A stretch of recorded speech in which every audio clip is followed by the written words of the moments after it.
I always find it amazing. It's it's one of those things that so often happens. God so often does, where He just stitches all these different elements in of a service together in ways that that just could never be planned. And I think it's one of those moments again for us today. We're getting back into Mark's Gospel, and we're talking about what it means to be clean. So, as I was sort of preparing for this passage, I was reflecting on this idea of what does it mean to be clean, and I was reflecting on back when Tamara and I first got married.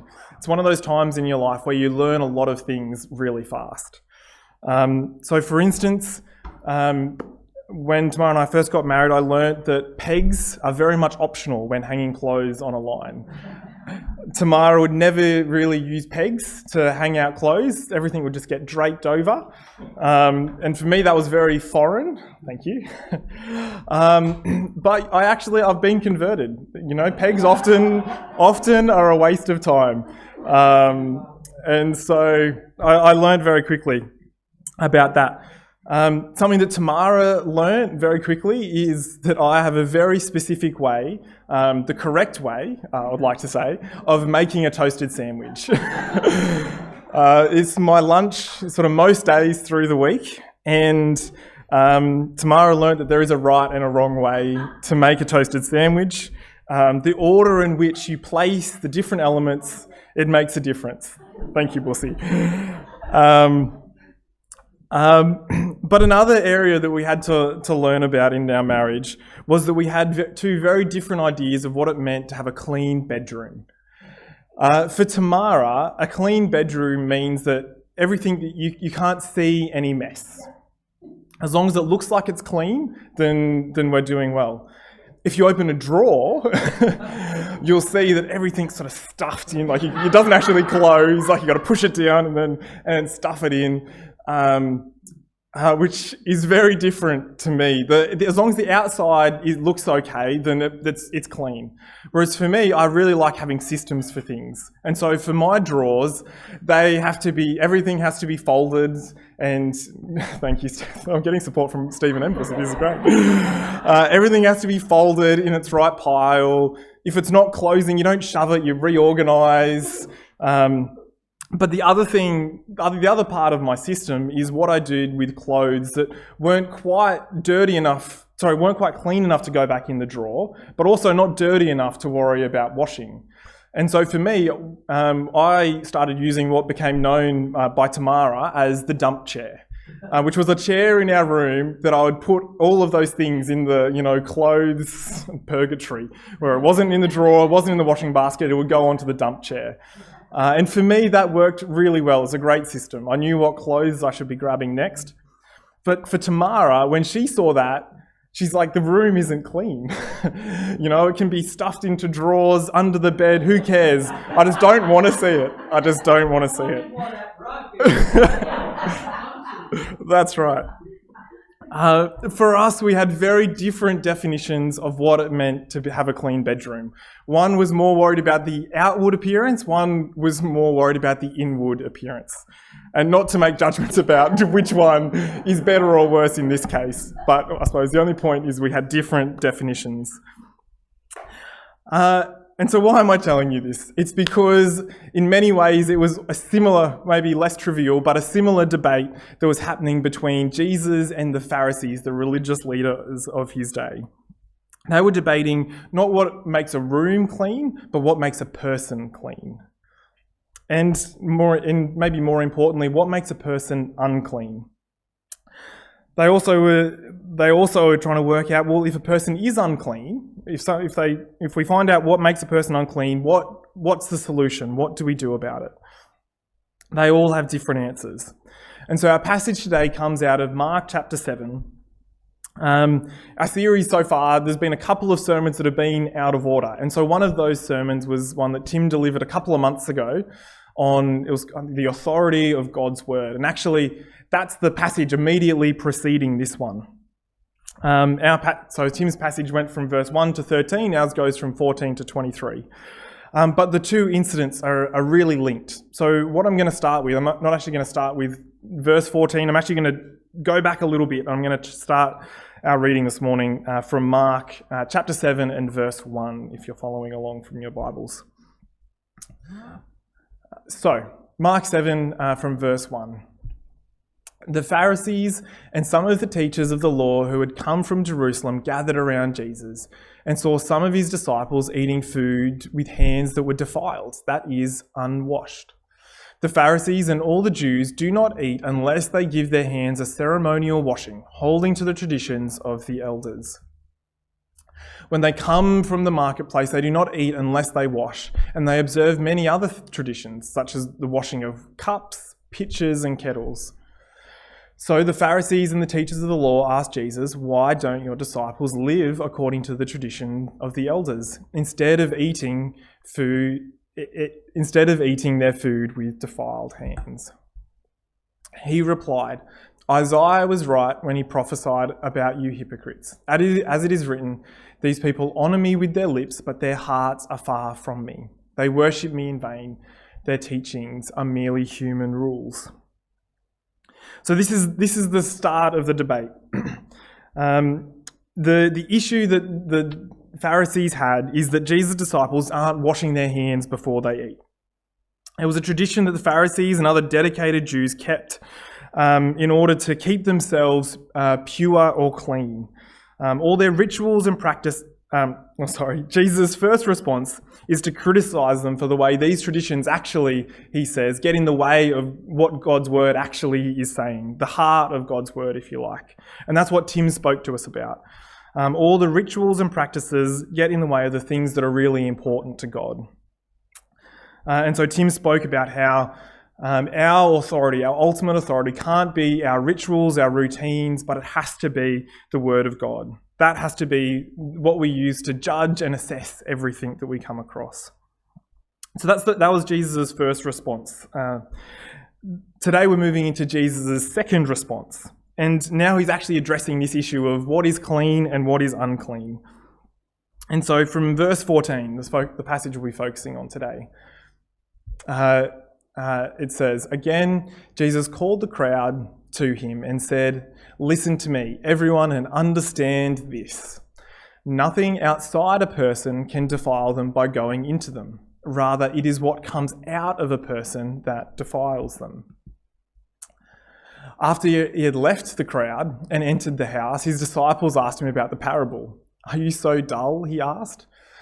'Don't you see that nothing that enters a person from the outside can defile them? For it doesn't go into their heart, but into their stomach, and then out of the body.' In saying this, Jesus declared all foods clean. He went on, 'What comes out of a person is what defiles them.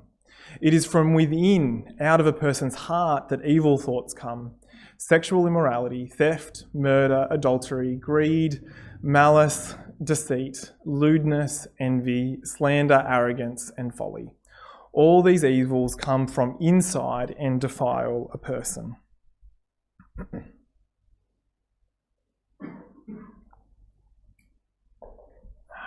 Just like Tamara and I debating what makes our bedrooms clean, Jesus and the Pharisees are now getting into the nitty-gritty of what makes a person clean.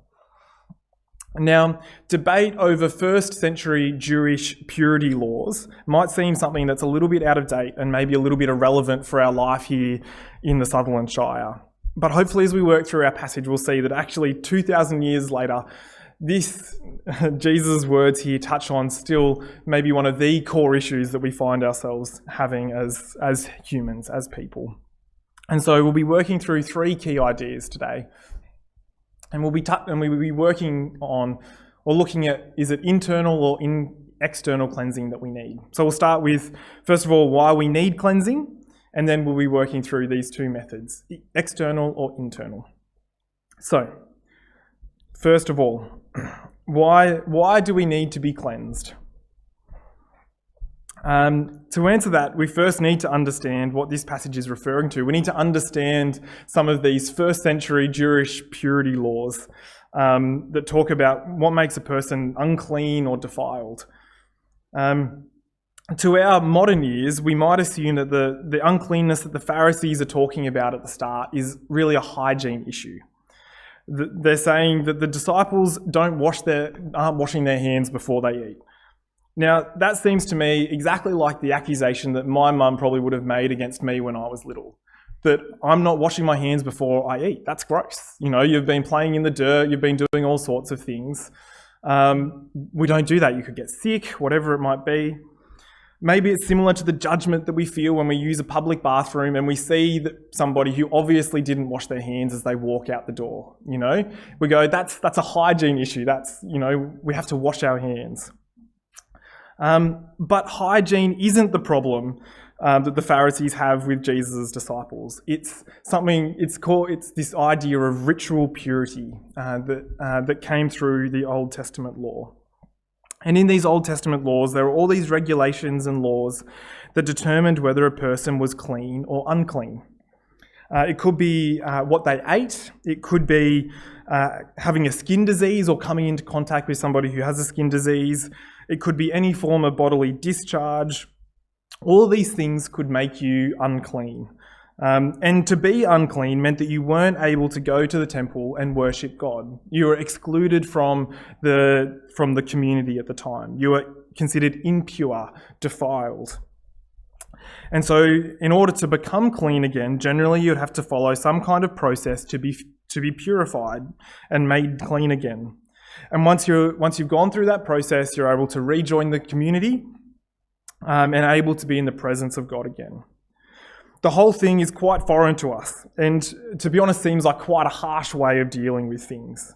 Excluding people because of what they eat. You know, it excluded women when they had their periods. Why is it that that we have these laws in the Old Testament?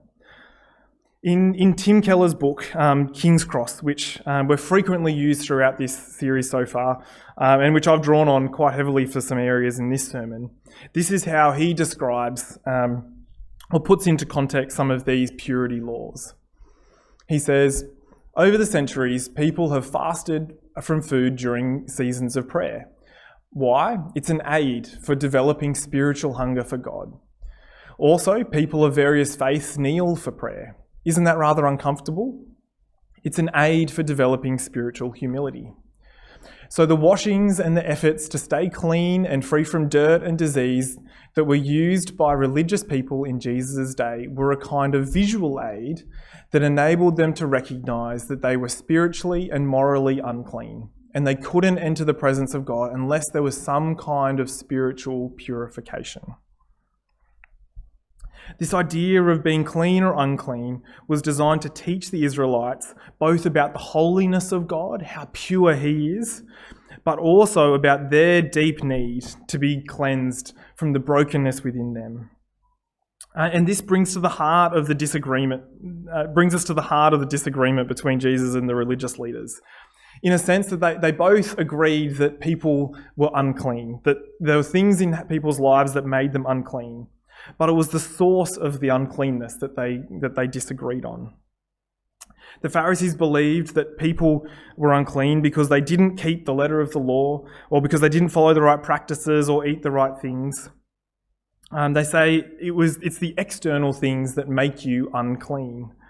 But Jesus is saying that the issue goes far deeper than the surface. Looking back at our passage in verse 18, Jesus says, "Don't you see that nothing that enters a person from the outside can defile them? For it doesn't go into their heart, but into their stomach, and then out of the body." Quite literally, Jesus is saying that the food goes from your mouth to your stomach, doesn't touch or interact with the heart, and just goes straight into the toilet. The uncleanness doesn't come from the outside in. It's not the external actions of a person that make people unclean. What does Jesus say the source is? In verse 20, he says, what comes out of a person is what defiles them. It's coming from the inside out.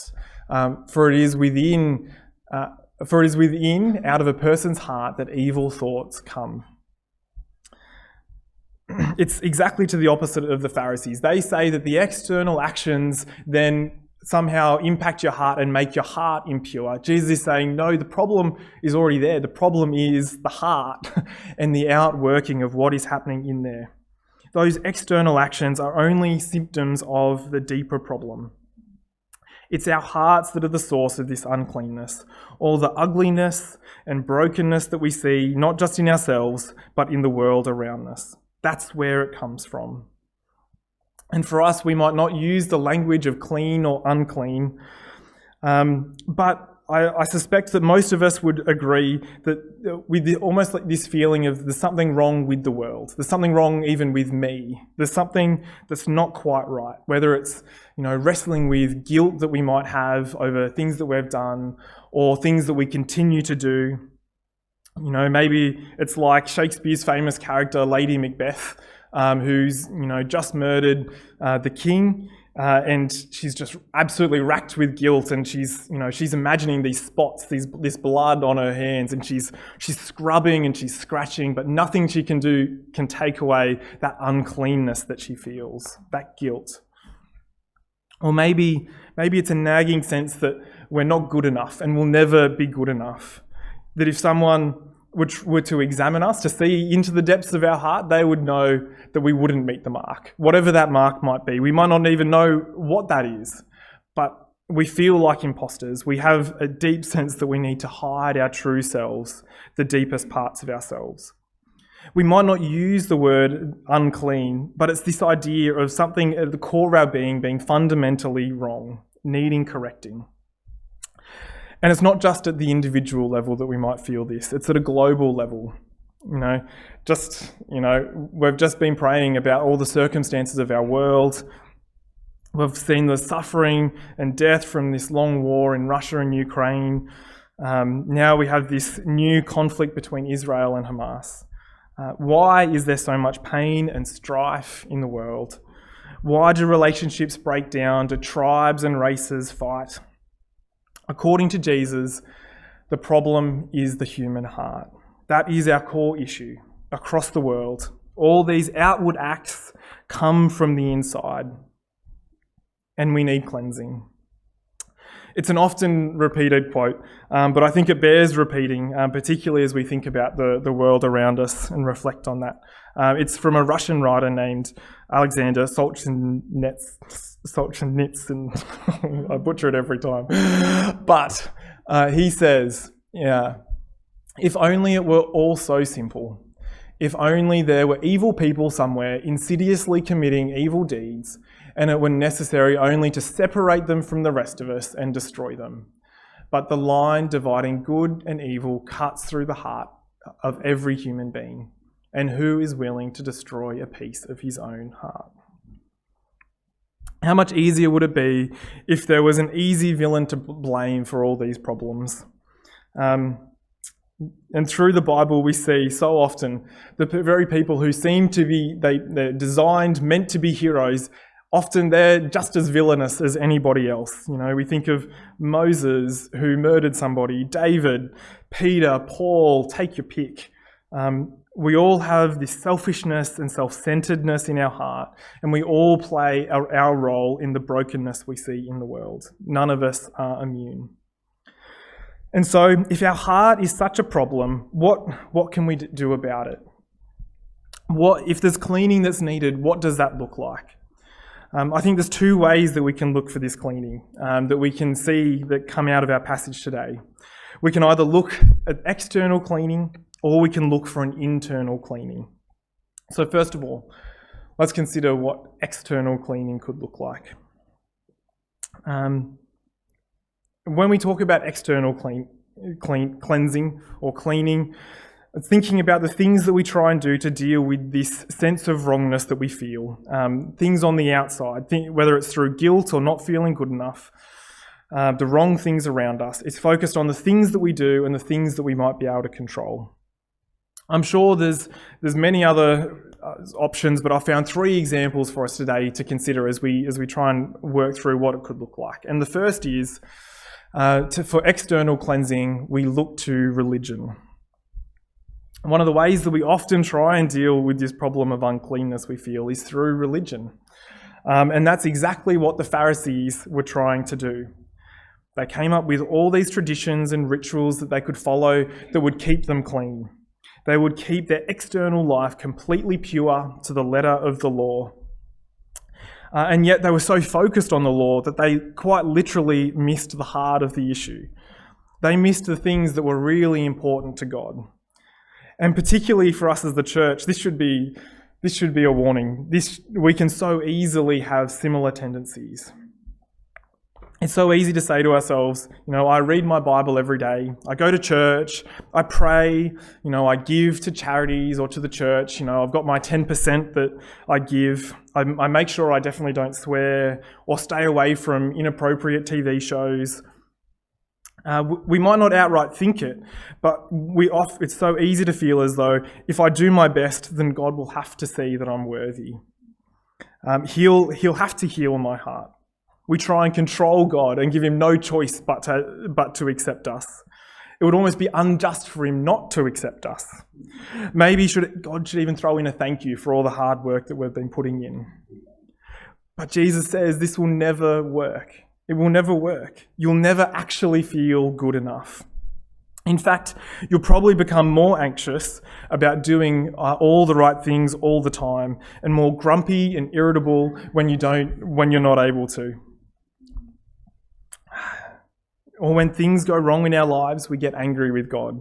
Haven't you seen all the hard work I've done? I've earned this. I've earned the good life.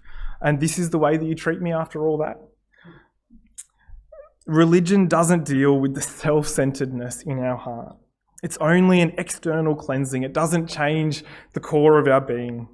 It doesn't impact what Jesus says is the source of our issue. We can't clean the outside and expect it to change the inside. It doesn't work that way. So that's the first way. We can look to religion for some sort of external cleansing. A second option that we might try to deal with this heart issue is to look to others. And I know that this is a big one for me. If others see me as good or worthy or successful, then that will be the evidence that I need that I'm clean. I want to make sure that other people see me as spiritual or good. I want to make sure that I say the right things, the decisions that I make are very, spiritual, sacrificial. Or maybe the moment will come where people finally see me as beautiful or attractive, that people will see my worth in that way. It'll cover the inadequacy that I feel. To draw on Tim Keller again, he even uses the example of how a person can use Christian ministry as their source of validation, as their source of cleansing, in an effort to make themselves right with God. This is what he says. He tells a story. He says, "Some years ago, I read this line in a book for ministry students by Charles Spurgeon. Don't preach the gospel in order to save your soul. I was in my 20s at the time, and I remember thinking, what kind of idiot would try and save his soul by preaching the gospel? But after a few years in ministry, you start to realise that if your church does well and grows and people like you, you feel disproportionately good. And if your church doesn't do well and people don't really like you, you feel disproportionately devastated. You had assumed if people like me and say, 'Oh, how much you help me,' then God will like me and I will like myself. That sense of uncleanness will go away." But it doesn't. Even what we think must be the most noble of motivations can be tainted by this problem of our heart. The affirmation of others will never solve our problem. We'll constantly be at the mercy of what other people think about us. And even if somehow we're successful, everybody loves us, we've reached the top, it's not enough. It's never enough. Andre Agassi, the former tennis champion, wrote in his autobiography this. He said, "I've been cheered by thousands, booed by thousands, but nothing feels as bad as the booing inside your own head during those 10 minutes before you fall asleep." It's devastatingly sad, isn't it? Working from the outside won't work. No matter the affirmation we get from others, it still doesn't fix the issue of our heart. And thirdly, And this might not sound like an external method, but actually I think it is. A third option we could consider is looking to ourselves for cleansing. For our modern culture that is so focused on self and the individual, the idea that we have a heart problem, something fundamental in us that makes us unclean or unworthy, seems really quite offensive.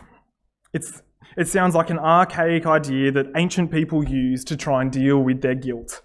It's out of date now and we know better.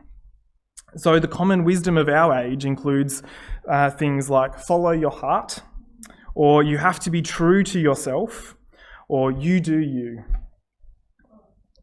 In each of these cases, the problem, we say, is the people or the systems around us.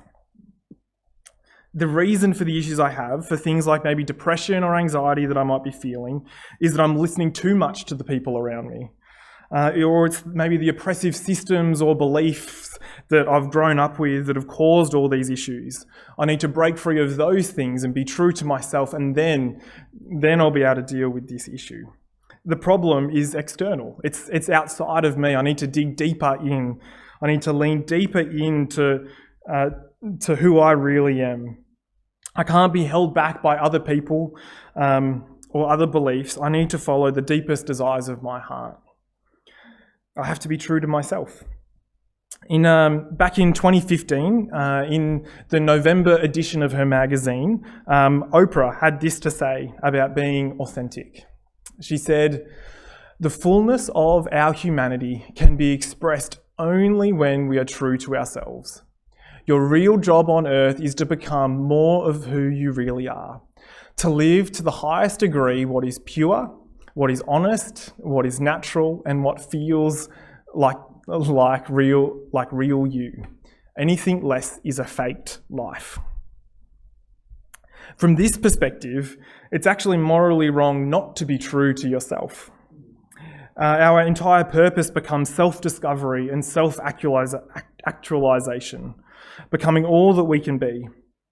But the challenge with this view is what happens when me being true to myself clashes with you being true to yourself. You know, what if me being true to myself is in conflict with Tamara being true to herself? What should we do? What's the answer? What if following my heart and my desires is actually harmful to others? Where do we go? Which self takes the precedence? Consider even our global context at the moment. My guess is that people on all sides of these respective conflicts, whether it's Russia and Ukraine, Israel and Palestine, all of them probably believe they're being true to themselves. I'm sure someone like Putin would feel as though he is being true to himself and what he believes in.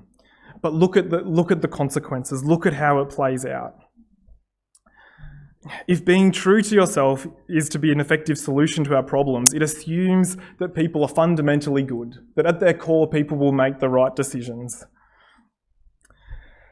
But is that really the reality of the world that we see around us? Jesus' explanation of the human condition to me seems far more compelling and seems to make far better sense of what we see around us. If the problem is our own heart, then looking to ourselves can't be the answer. Back in the 20th century, the Times apparently asked a number of well-known authors the question, what is wrong with the world? And G.K. Chesterton apparently was one of those people who responded, and his answer was simply, "Dear sir, I am." The issue with the world is me. The issue with the world is my heart. All these things, looking to religion, to others, or looking deeper within ourselves, are all ultimately external solutions that only treat the symptoms and never actually deal with our heart. We can try and deal with the outworking of that brokenness. We can try and polish it, minimise it, or even lean into it, but it's not enough. We can't deal only with the external. Changing the external will never flow through to changing the internal. Most of you know that next door we've got this beautiful big lawn, this really big backyard in the house next door. The only issue was that when we went and did our excavating, it was a really rainy day and there was mud everywhere and the whole middle section of the lawn got completely trashed. It's now just like a patch of dirt and clay that's slowly regenerating. But suffice to say, that patch in the ground has really bothered me and it's made me really invested in our lawn. And I'm aware that how that makes me become even more of a stereotype, a dad who loves his lawn. But with this newfound love of our lawn, I've started to notice other issues, and we have these little weeds that crop up, and there's the base of the weed, and it springs out into like a little circle, and I don't know the name of what these particular weeds are. But I tried, the other day I was like, I just need to get rid of these weeds. So I tried just to grab it with my hand and tried to get in, tried to get as low as I could, because I knew I needed to get the root. I tried to get the best grip on it I could, but all I could do is just pull off the leaves. That's it. And it looks, on the surface, it looks better. I've gotten rid of, you can't actually tell that there was a weed there. But a couple of weeks later, sure enough, I went and had a look, and those green shoots are just propping up again, and the weed is back. That's what it's like when we try and use these external solutions. The root is still there. The solution can't be just dealing with the symptoms, the things that are on the surface. We need to go to the root of the problem. We need to start from the inside and work out. And so that brings us to our final point. We need an internal cleansing. How can our hearts be cleansed? Thinking back to our passage, when Jesus made the statement that all foods were clean, it would have caused a huge stir at the time. It would have been unbelievably controversial. And it's likely the reason that Mark added his little editorial note in verse 19, which I've got up here. You see in brackets, in saying this, Jesus declared all foods clean. Like, just in case you didn't get it, this is what Jesus was saying. And then, of course, you've got the disciples that pull him aside and go, actually, what was it, just to be clear, that you actually meant? One of the reasons was that it was so contentious. That the idea that these foods were unclean was so ingrained, it was a radical statement. And so Mark is saying, don't miss it. Don't miss what Jesus is saying here. And the reason it was so controversial, it was one thing for Jesus to criticise the traditions of the Pharisees, but here it seems like he's criticising the Old Testament law itself, undermining God's word. Exactly what he said that you shouldn't be doing just previously. In the Old Testament, in Leviticus, if you want to look it up, it's fairly dry reading, but Leviticus 11 and 17 and Deuteronomy, what is it? I've lost it, 14. It talks about all these laws about eating, staying away from eating things that are unclean. So it's important to note here that the declaration that Jesus is making isn't that these Old Testament laws were wrong. He explicitly says in Matthew's gospel account that he hasn't come to change or edit any of the laws, but he's come to fulfill it. He's declaring that all these foods are clean now. These cleanliness laws, they've all been fulfilled, or they're going to be fulfilled in him. The purpose of getting people to move towards spiritual purification has been accomplished. And so how exactly does Jesus fulfill these laws? What does that actually look like? So I'm going to dip back quickly into the Old Testament again, and there's a section in there in Zechariah chapter 3. And in Zechariah 3, the prophet Zechariah, he gets a vision of the temple. God sends him a vision of the temple. And it was the place where the Israelites went to worship God. And there was 3 sections of the temple. There was the outer court, there was this inner court, and then at the very right at the center, there was this place, the Holy of Holies. That part was completely covered. And it was where the presence of God actually dwelt. But there was only one day in the year that anybody would be allowed in. It would be the high priest. And before he would go into the Holy of Holies, he would go through all these elaborate cleansing rituals. He would isolate himself for a week. He'd pray. He'd have people deliver carefully prepared food so he wouldn't accidentally become unclean and miss that moment, that one day that he could go in. He would bath multiple times. He'd get dressed in pure white, brand new linen. And in Zechariah's vision, this shocking thing happens. He sees the vision of the temple. He sees the high priest named Joshua go into the temple, into the Holy of Holies. And Joshua, the clothes that he's wearing are completely covered in feces, in excrement. He's filthy. It says, God is giving Zechariah this vision so that he can see the way that God sees us.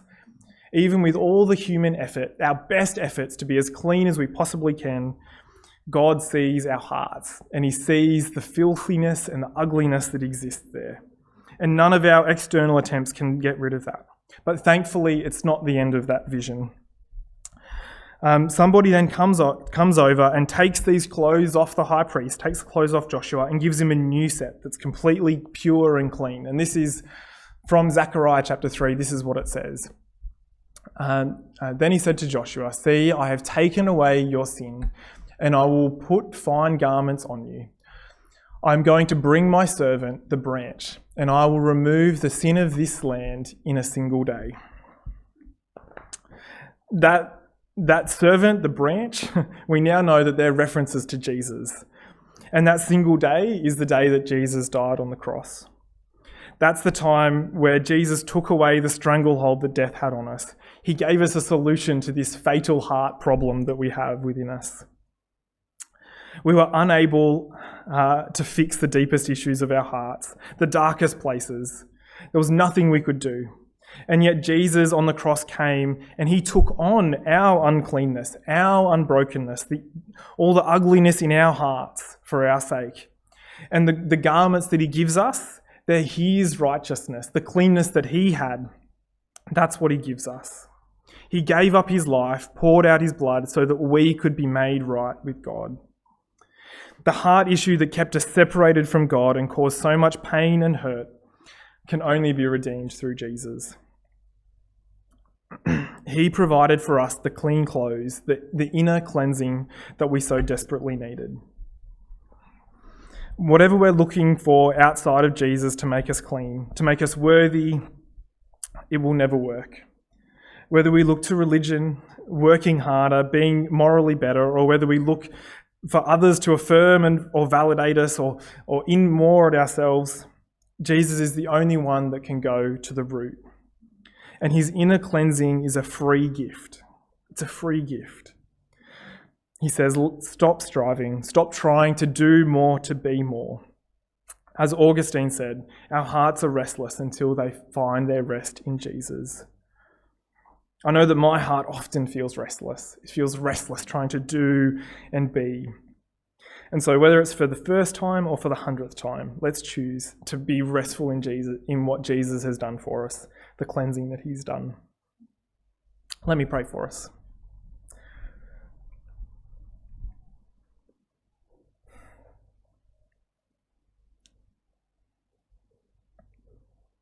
Lord, we don't have the words to describe our gratitude for what you've done for us. God, we feel deeply our inadequacy, we feel the wrongness of the world, and we have no answers for it for ourselves. How desperately we need you, God. But Lord, we thank you for your grace, for your forgiveness, for the blood that you poured out for us on the cross, that bought for us our salvation, that made us clean, that dealt with our hearts. Lord, we need your Holy Spirit to continue that cleansing work, to keep guiding us. We are so desperate for you, God, and we just pray. We pray that we'll stop trying to be enough on our own, that we'll stop trying to control our circumstances, to control ourselves, to be better, to make ourselves worthy. And may we just know that in you we have all that we need. You paid the price. And so we thank you, God. We thank you for all that you are and all that you've done. We pray this in Jesus' name. Amen.